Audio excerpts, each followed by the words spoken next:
Assalamualaikum warahmatullahi wabarakatuh. Kami dari kelompok 7 ingin mempresentasikan tentang strategi penetapan harga dalam bisnis retail. Kami yang beranggotakan saya sendiri Muhammad Inam Ataki dan teman saya Devani Ahsan. Pokok pembahasan yang akan kami bahas, yang pertama tentang strategi penetapan harga, yang kedua pendekatan dalam penetapan harga, yang ketiga dampak penetapan harga retail, yang keempat komponen untuk membangun reputasi harga, yang kelima penyesuaian harga, yang keenam strategi melikuidasi barang dagangan, yang ketujuh menggunakan harga untuk merangsang penjualan retail, dan yang terakhir permasalahan penetapan harga yang terjadi antara retail besar dan retail kecil. Yang pertama ada strategi penetapan harga. Di sini terdapat dua strategi harga yang digunakan dalam bisnis retail modern, yaitu yang pertama penetapan harga tinggi atau rendah dan penetapan harga rendah. Penetapan harga tinggi atau rendah ini merupakan strategi yang menjual sebagian besar barang mereka dengan harga normal pasaran dan menjaga dalam batasan yang masuk akal, tetapi secara konstan memberikan promosi khusus pada barang-barang tertentu. Nah, manfaat dari strategi ini pertama itu barang dagangan yang sama memikat berbagai pasar. Yang kedua, obral menciptakan kegairahan berbelanja. Yang ketiga, obral ini menggerakkan barang dagangan. Dan yang keempat, penekanan terhadap mutu barang dagangan. Selanjutnya, penetapan harga rendah tiap hari merupakan strategi yang menekankan kontinuitas harga-harga retail pada suatu tingkat antara harga yang tercetak maksimum dan harga ongkos produk. Maksudnya, harga itu lebih rendah dibandingkan harga normal, tetapi tidak serendah ketika harga diskon. Strategi penetapan harga seperti ini memungkinkan konsumen selalu memikirkan bahwa harga barang yang dijual selalu murah. Namun, konsep ini membuat penurunan harga menjadi suatu obsesi. Hal ini memerlukan perhatian setiap saat kepada kompetitor yang agresif.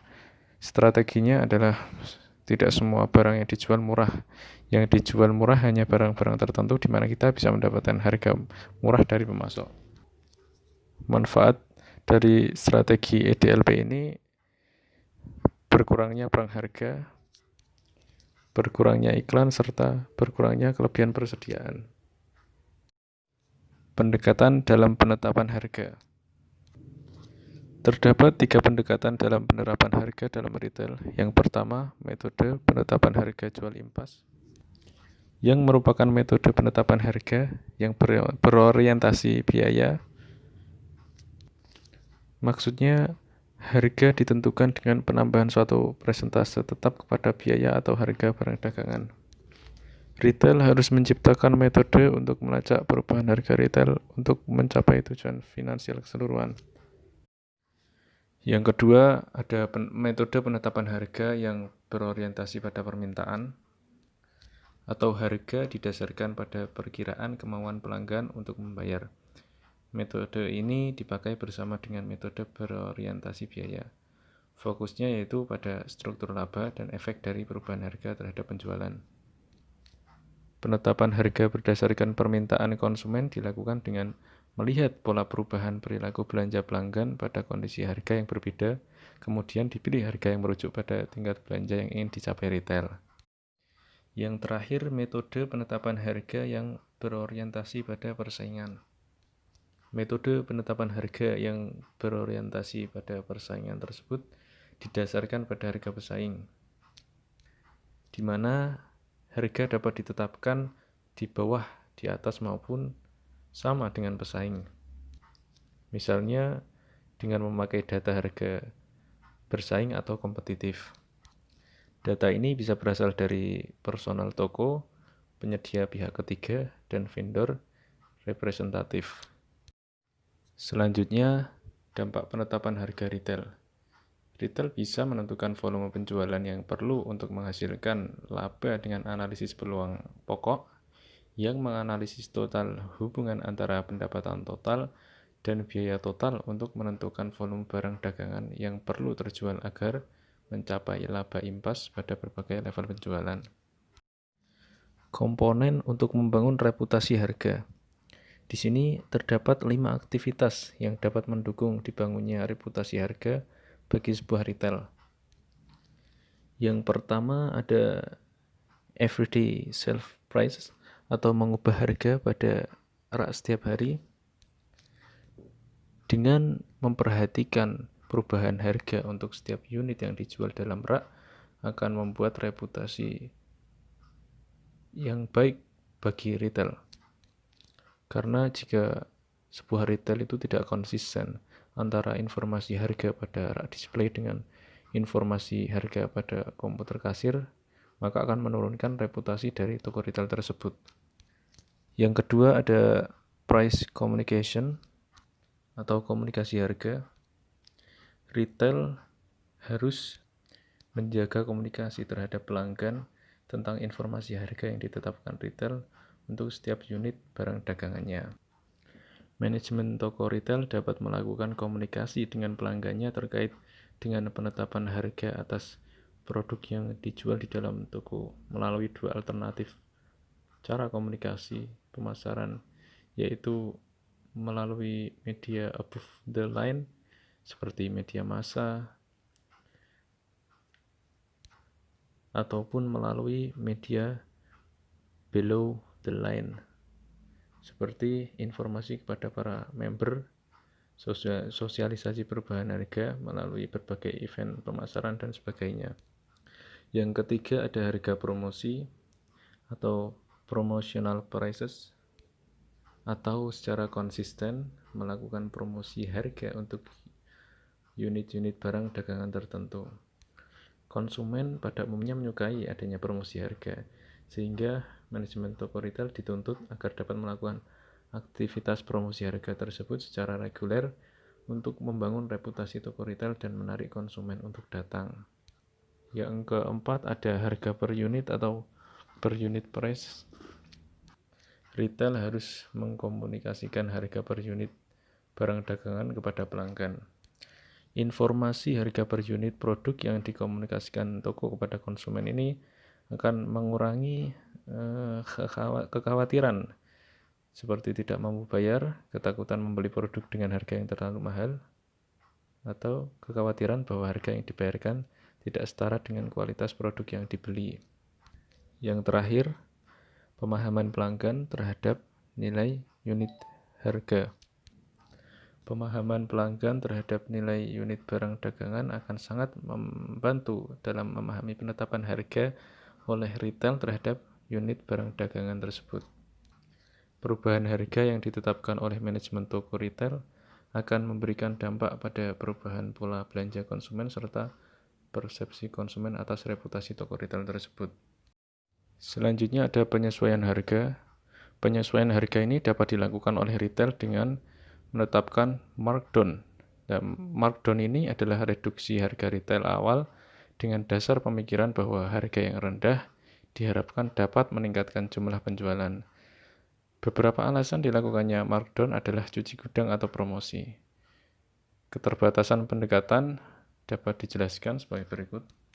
Yang pertama ini memperlakukan semua unit dalam suatu kategori produk dengan perilaku konsisten yang sama. Yang kedua, mengikuti suatu jadwal secara cepat. Strategi melikuidasi barang dagangan. Strategi melikuidasi barang dagangan dapat dilakukan dengan berbagai cara. Seperti melakukan job out sisa barang dagangan pada retail lain. Hal ini dapat dilakukan dalam suatu kondisi tertentu. Yang kedua, mengonsolidasikan atau menyatukan barang dagangan yang di markdown. Yang ketiga, menetapkan sisa barang dagangan ke situs lelang internet atau lokasi cuci gudang. Yang keempat, memberikan barang dagangan ke amal. Dan yang kelima, memindahkan barang dagangan ke musim berikutnya jika memungkinkan. Sekian presentasi dari saya. Selanjutnya akan dilanjutkan oleh teman saya, Tiffany. Baik, di sini saya akan melanjutkan presentasi yang dari teman saya, yaitu yang selanjutnya strategi penyesuaian harga. Yang pertama yaitu markdown. Markdown adalah strategi penyesuaian harga dengan cara menurunkan harga jual produk. Pilihan strategi ini tidak disarankan untuk dilakukan karena bersifat permanen. Contohnya yaitu toko roti yang menurunkan harga produk pada sore hari untuk menghabiskan stok sisa roti pada pagi hari, agar keesokan harinya menjual produk roti yang masih baru atau yang dikenal dengan istilah fresh from the oven demi menjaga kualitas produknya. Yang kedua yaitu kupon. Kupon ini sering disebut dengan diskon, adalah strategi penyesuaian harga dengan cara menurunkan harga produk berdasarkan besaran persentase pengurangan harga. Nah, strategi ini paling sering digunakan karena bersifat temporer, dalam artian selalu ada periode waktu berlakunya.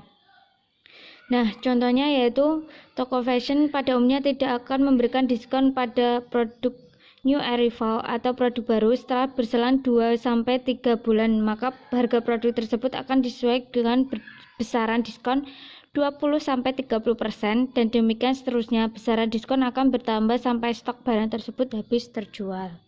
Yang ketiga yaitu rabat. Rabat ini merupakan strategi penyesuaian harga di mana manajemen toko retail memberikan sejumlah nominal pengembalian kepada konsumen atas pembayaran yang dilakukan atas pembelian barang. Nah, pada umumnya ini biasa juga disebut cashback. Cashback ini diberikan kepada konsumen yang melakukan pembelanjaan dalam jumlah tertentu. Misalnya, konsumen yang melakukan pembelanjaan di sebuah toko retail dengan total belanja sebesar 1 juta rupiah akan mendapatkan cashback 100.000. Yang berikutnya yaitu price bundling. Price bundling adalah strategi penyesuaian harga dengan cara menawarkan 2 atau 3 produk yang berbeda dalam satu penawaran harga khusus kepada konsumen dengan harga yang lebih murah apabila dibandingkan dengan biaya harga produk dijual secara terpisah. Nah, manajemen toko retail ini mengurangi persentase keuntungan dari produk bundling tetapi mendapatkan kompensasi dari opportunity cost dari peningkatan volume penjualan produk. Price bundling ini terdapat dari 2 jenis. Yang pertama, barang laku dengan barang kurang laku. Yang dimaksud barang laku dengan barang kurang laku yaitu strategi price bundling jenis ini dilakukan dengan menggabungkan barang yang laku di pasar atau fast moving product dengan barang yang kurang laku atau slow moving product. Hal ini dilakukan agar dapat meningkatkan penjualan barang yang kurang laku. Misalnya, produk bundling minyak goreng dengan produk makanan ringan, produk bundling mie instan dengan produk minuman, seperti itu. Yang kedua yaitu produk inti dengan produk komplementer. Strategi price bundling jenis ini dilakukan dengan menggabungkan barang inti dengan barang komplementernya. Contohnya yaitu produk printer dengan tinta, produk sepatu dengan produk kaos kaki, produk telepon seluler dengan kartu seluler. Yang kelima yaitu multiple unit pricing. Multiple unit pricing adalah strategi penyesuaian harga produk di mana manajemen toko retail memberikan harga khusus yang lebih murah pada saat konsumen melakukan pembelian sebuah produk dalam kuantitas yang besar. Nah, contohnya yaitu pembelian produk mie instan sejumlah 1 kardus isi 40 buah dengan harga yang lebih murah dibandingkan dengan membeli 10 bungkus mie instan. Yang keenam yaitu variable pricing atau zona penetapan harga. Variable pricing adalah strategi penyesuaian harga berdasarkan variabel-variabel tertentu, yaitu yang pertama yaitu variabel waktu. Strategi penetapan harga produk yang berbeda untuk periode waktu pembelian yang berbeda. Misalnya, harga tiket nonton bioskop yang lebih mahal pada hari weekends dan hari libur nasional dibandingkan harga tiket pada hari weekdays. Yang kedua yaitu variabel usia. Strategi penetapan harga produk yang berbeda untuk usia konsumen yang berbeda. Misalnya, harga baju konsumen anak-anak yang cenderung lebih murah dibandingkan harga baju konsumen orang dewasa. Yang ketiga yaitu variabel gender. Strategi penetapan harga produk yang berbeda untuk gender konsumen yang berbeda. Misalnya, harga potong rambut konsumen wanita yang lebih mahal daripada konsumen pria. Yang keempat yaitu variabel lokasi. Strategi penetapan harga produk yang berbeda untuk lokasi outlet retail yang berbeda. Misalnya, harga air mineral merek Aqua kemasan botol sedangkan yang dijual di minimarket di tengah kota lebih murah dibandingkan harga Aqua yang dijual di minimarket yang berada di tempat wisata. Yang kelima yaitu variabel format usaha. Strategi penetapan harga produk yang berbeda untuk format toko retail yang berbeda. Misalnya, harga produk buku agenda yang dijual di toko alat tulis atau toko buku yang lebih murah dibandingkan dengan harga buku agenda yang dijual di hipermarket ataupun dengan harga buku agenda yang dijual di toko koperasi sekolah. Yang berikutnya yaitu alternatif penetapan harga retail untuk setiap produk yang ditawarkan konsumen atau pelanggannya. Alternatif ini ada 4, yaitu yang pertama, penetration pricing adalah strategi penetapan harga produk semurah mungkin atau selama dapat menutup biaya produksi dan operasional dengan tujuan untuk dapat menguasai pasar dan mendapatkan keuntungan dari volume penjualan produk. Jenis produk retail ini biasanya seperti produk makanan, minuman ringan, dan sembako. Yang kedua yaitu market escalation pricing adalah strategi penetapan harga produk yang murah di awal peluncuran atau pembukaan toko retail yang kemudian harga tersebut akan naik secara bertahap seiring dengan meningkatnya permintaan konsumen akan produk yang ditawarkan oleh toko retail. Market escalation pricing banyak digunakan oleh service retailers seperti outlet cuci mobil, salon, restoran, dan lain-lain yang di awal pembukaan toko akan menetapkan harga produk jasa yang murah, kemudian akan meningkat seiring dengan meningkatnya permintaan konsumen. Yang ketiga yaitu market scamming pricing. Market scamming pricing ini adalah strategi penetapan harga produk yang dijual setinggi mungkin di awal peluncuran dan kemudian harga tersebut akan diturunkan secara bertahap mengikuti daur hidup produknya. Biasanya jenis kategori produk retail yang dijual dengan menggunakan strategi ini adalah produk elektronik seperti telepon, televisi, bahkan handphone seluler, produk otomotif dan aksesorisnya. Yang keempat yaitu market holding pricing adalah strategi penetapan harga produk dengan tujuan untuk mempertahankan penguasaan pasar yang sudah ada. Pada umumnya strategi ini dilakukan oleh pebisnis retail pemimpin pasar atau top retailers, pebisnis retail skala besar ataupun pebisnis retail yang sudah mapan. Yang selanjutnya yaitu menggunakan harga untuk merangsang penjualan retail. Terdapat 3 strategi untuk meningkatkan penjualan tanpa menggunakan diskriminasi harga, antara lain yang pertama yaitu penetapan harga termurah. Retail menetapkan harga lebih rendah daripada harga normalnya untuk unit tertentu. Hal ini dilakukan untuk meningkatkan arus lalu lintas pelanggan atau untuk meningkatkan penjualan produk pelengkap atau komplementer. Beberapa retail bahkan menetapkan loss leader, yaitu dengan menjual unit tertentu di bawah biaya yang sebenarnya. Hal ini dilakukan oleh Carrefour di Indonesia yang menetapkan produk-produk elektronik dengan harga di bawah normal, bahkan tidak mendapatkan margin keuntungan sama sekali. Hal ini dilakukan untuk membangun citra sebagai penetapan harga termurah. Yang kedua yaitu penetapan lini harga. Retail menawarkan sejumlah poin harga terbatas yang ditentukan sebelumnya dalam suatu klasifikasi. Nah, manfaatnya yaitu bagi pelanggan dan retail adalah untuk menyingkirkan kebingungan yang muncul dari pilihan harga ganda. Sedangkan bagi retail, tugas merchandising tersederhanakan sehingga memberi fleksibilitas kepada pembeli dan dapat mengarahkan pelanggan untuk trade up ke suatu model yang lebih mahal. Yang ketiga yaitu penetapan harga ganjil. Praktik pemakaian suatu harga yang berakhir dalam jumlah atau bilangan ganjil khususnya 9. Hal ini mempunyai sejarah yang panjang. Untuk produk yang sensitif harga, banyak retail membulatkan ke bawah pada bilangan 9 terdekat untuk menciptakan citra harga positif. Misalnya, untuk sebuah produk kemeja retail menetapkan harga 99.900 merupakan nilai harga lebih murah bagi konsumen dibandingkan dengan harga 100.000. Yang selanjutnya yaitu permasalahan penetapan harga yang terjadi antara retail besar dan retail kecil. Retail besar sering mendapatkan manfaat dari bentuk-bentuk diskriminasi harga yang tak kentara. Berikut beberapa penetapan harga yang banyak dilakukan oleh retail besar, antara lain yang pertama yaitu penetapan harga predator. Penetapan harga predator atau predatory pricing adalah suatu bentuk tertentu dari diskriminasi harga di mana suatu perusahaan yang mendominasi pasar membebankan harga di bawah biaya untuk beberapa barang atau dalam beberapa area untuk menyingkirkan atau mendisiplinkan satu atau lebih perusahaan pesaing.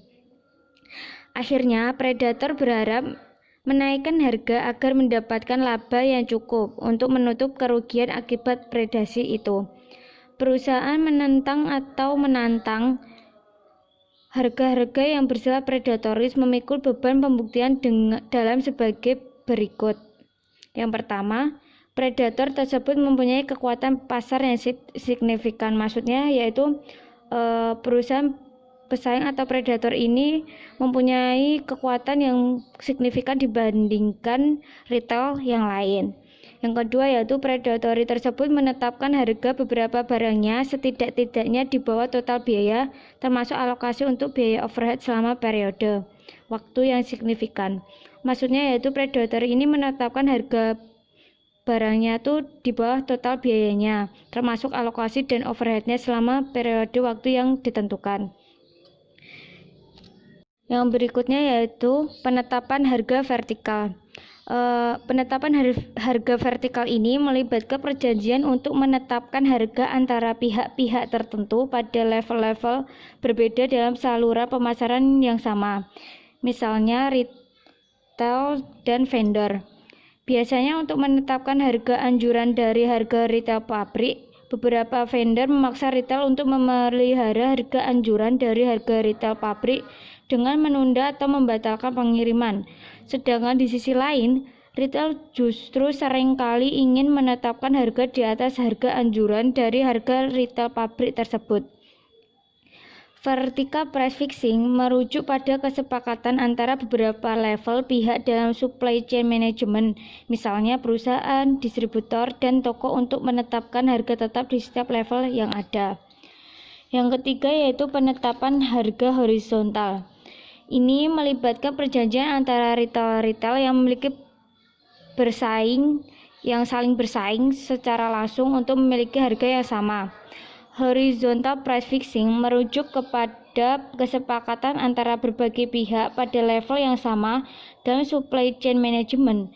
Misalnya, beberapa toko furnitur yang sepakat untuk menetapkan batas harga tertinggi dan harga terendah untuk produk furnitur yang dijual ke konsumen, sehingga konsumen tidak memiliki banyak alternatif pilihan harga untuk produk furnitur. Yang keempat yaitu iklan harga komparatif. Iklan harga komparatif yaitu membandingkan barang dagangan yang ditawarkan untuk obral dengan harga reguler atau harga biasa yang lebih tinggi atau list price pabrik.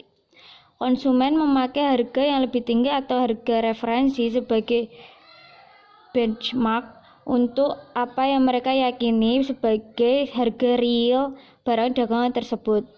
Comparative pricing merujuk pada penetapan harga produk yang disandingkan dengan harga produk pesaing sehingga konsumen dapat membandingkan berbagai penawaran yang ada di pasar. Terkadang pebisnis retail tidak memberikan data yang akurat pada konsumen di dalam melakukan perbandingan sehingga konsumen tidak benar-benar mengetahui harga pasar dari produk tersebut. Yang kelima yaitu taktik pancing dan alihkan. BAS atau bait and switch atau disingkat dengan BAS adalah praktik penipuan yang melanggar hukum, yaitu melalui aktivitas yang memancing konsumen untuk datang ke dalam sebuah toko melalui pengiklanan suatu produk pada harga yang lebih rendah daripada biasanya. Bait artinya mengumpan atau memancing dan kemudian mendorong pelanggan itu untuk beralih ke suatu barang yang diberi harga lebih tinggi, atau switch yang artinya beralih. Bait and switch pricing merujuk pada penetapan harga pancingan atau bait yang pada umumnya dikomunikasikan dengan harga yang sangat murah sehingga konsumen tertarik untuk datang membeli, di mana selanjutnya pada saat konsumen datang, maka konsumen akan dialihkan atau switch untuk membeli produk lainnya dengan harga yang lebih mahal. Nah, contohnya bait and switch adalah seringkali manajemen toko retail membujuk konsumen dengan sejumlah promo harga produk yang sangat murah, sehingga konsumen akan datang berkunjung ke toko dan kemudian menyampaikan kepada konsumen bahwa stok barang sudah habis, dengan harapan konsumen akan beralih untuk membeli produk lainnya. Padahal kondisi sebenarnya memang penawaran produk tersebut hanya merupakan sesuatu yang fiktif, hanya untuk menarik minat konsumen untuk datang berkunjung ke toko retail. Yang keenam yaitu harga pada iklan versus harga toko. Mengiklankan suatu harga tetapi membebankan harga yang lain adalah suatu tindakan yang dikategorikan sebagai ilegal. Para ahli menganjurkan retail untuk mengadopsi praktik tertentu untuk menjamin penetapan harga yang akurat. Retail, grosir, dan pabrikan harus menyadari bahwa ketika mereka memutuskan untuk menjual barang dagangan yang sama dengan harga berbeda untuk lokasi yang berbeda, atau menjual barang dagangan yang harga terlalu rendah untuk menarik pelanggan, mereka bisa rentan dan tuntutan atau gugatan pelanggan, pesaing maupun pihak pemerintah.